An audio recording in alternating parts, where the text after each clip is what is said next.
Spring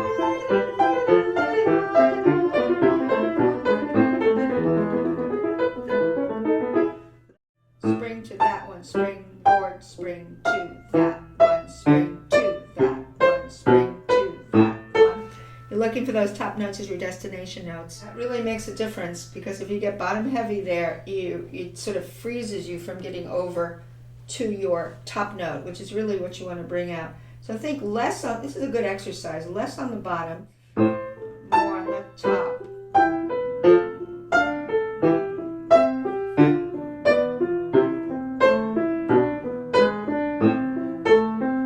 Well, that really worked for me in terms of accuracy.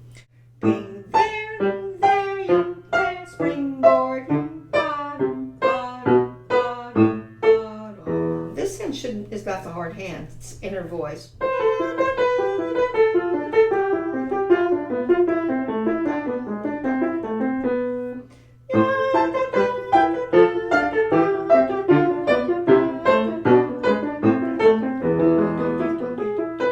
Okay, now the actual tempo of the piece is a bit quicker. It's allegorithmic, but let's say we go nudge it a little bit faster.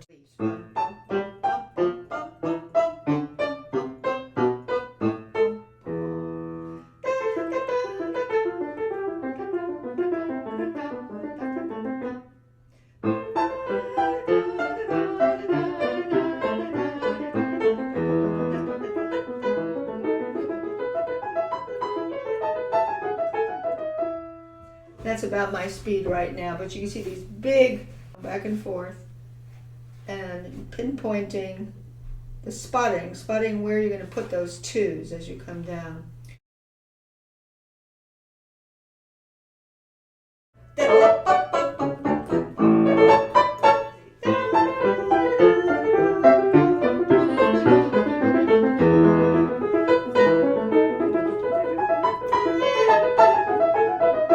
Getting there. But I'm really not ready to, in my review process, to play it at this speed quite yet. So in the second half of the Scarlatti, we have harder jumps. They're not just what we had before, which was these 2-octave jumps essentially. Now in the second part we have, let's see what we really have. This is amazingly big jumps. It starts, I'm going to go very slowly to show you the scope of these jumps after you do. Look at this first one. You could call it a tenth that's displaced way, way high. Bam, bam. We had a 2 and we went all the way over how many? C, C, C, C. We went from here to here. 4 different C's we went over. We arrived on the 4th C. That's a tenth, so you can say that it's a tenth if it were here, but it's the next octave, that's still the next octave. So that's a big leap. It's a big leap. So what he does is he does that, and then, so we started on an A, then he goes to a G, but he displaces the G higher, so now the jump is a little less. So it's over 2 octaves, we'd say. So it's not 1/10, but it's a double tenth, we call it that. And it goes down in scale-wise.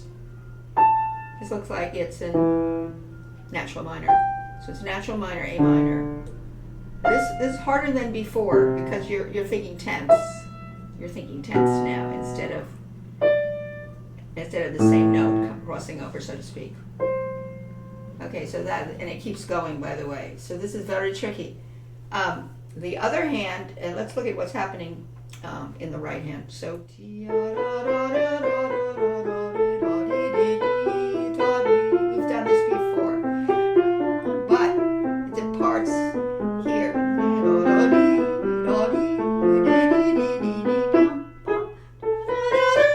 And then an echo. I do an echo.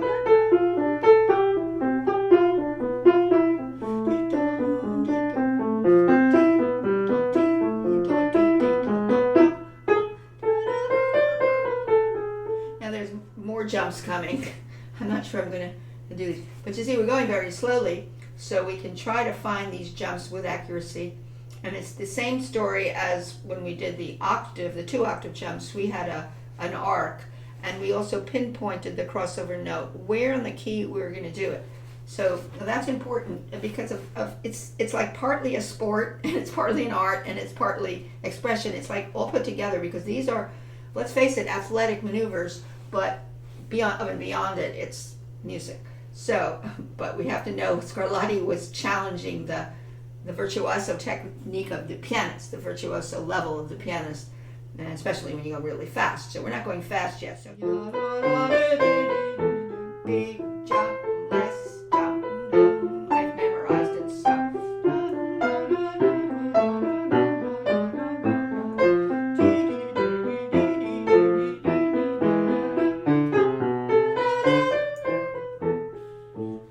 this could be an echo.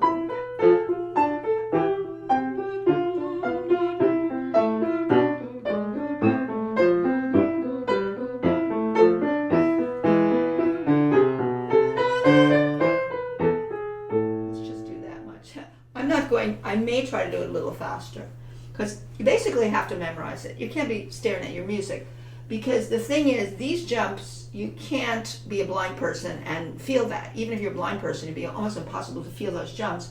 You have to really be spotting. It's called spotting when you're spotting those tenths. I call them tenths because they're over the octaves tenths, really. But in my way of assimilating it, I think they're a displaced tenth.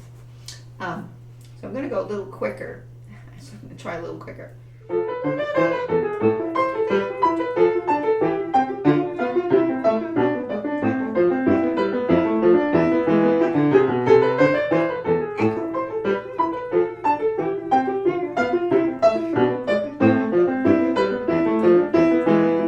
didn't get it.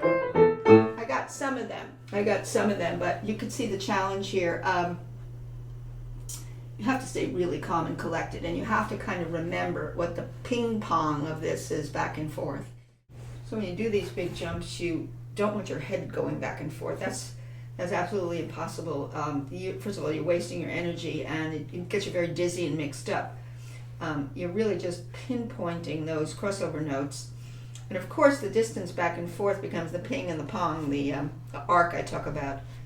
So, and good idea to memorize. And you can really imagine if you try to do this allegretto and you had your 2/2 time or your cut time or your allegretto. If I try to match up that,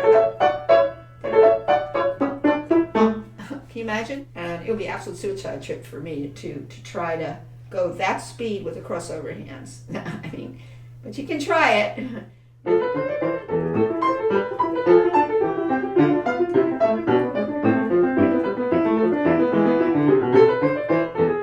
That's all I'm going to do.